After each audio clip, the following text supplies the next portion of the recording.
We start our journey at a truly exceptional place, one of the oldest monasteries in Austria, a vivid center of European Catholic faith, one of the most eminent art collections of Europe, and one of Austria's largest and oldest wine estates. All of this is the monastery of Klosterneuburg.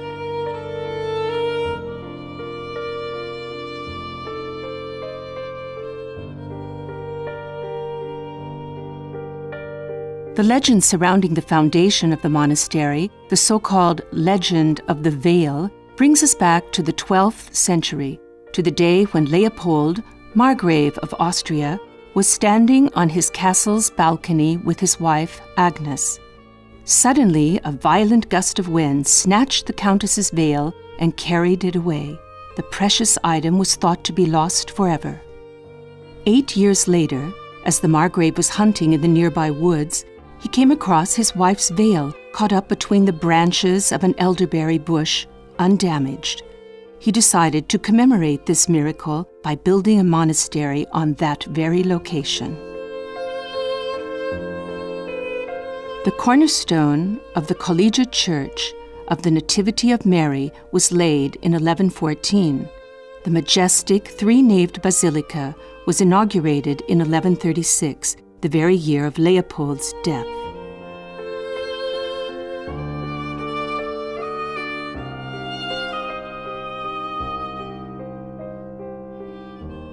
In the 18th century, Emperor Charles VI decided to make the Klosterneuburg monastery even more impressive, as can be seen from the richly decorated imperial wing.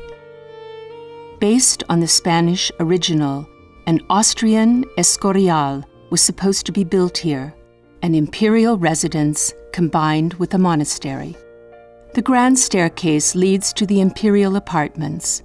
From there, one enters the marble hall, a grand reception room with monumental double columns set along the walls to emphasize its shape.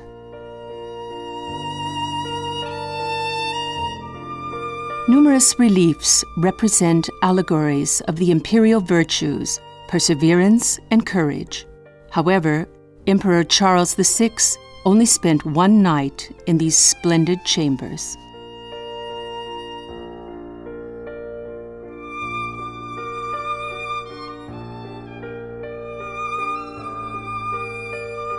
When he died unexpectedly in 1740, the construction was abruptly interrupted. His heir, Maria Theresa, couldn't identify with her father's ambitious plans. By then, only 1/8 of the project had been accomplished. One of the wings was not finished until 100 years later, so today, at least 1/4 of the initially planned building has been realized. The Sala Terrena, situated in the center of the east wing, also remained unfinished. Today, this room is used to welcome visitors and offers interesting insights of what a Baroque construction site looked like.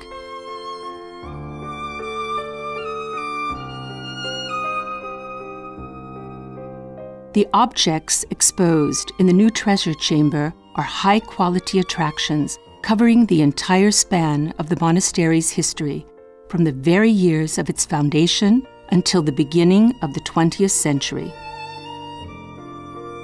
The centerpiece of the collection is the Archduke's hat, the official crown of the Archduchy of Austria, as well as the veil monstrance dating from 1714, the largest and most splendid of all Baroque ostensoria in Austria. An even greater treasure awaits visitors of the monastery inside the chapel of St. Leopold, the Verdun altarpiece, a masterpiece of medieval art.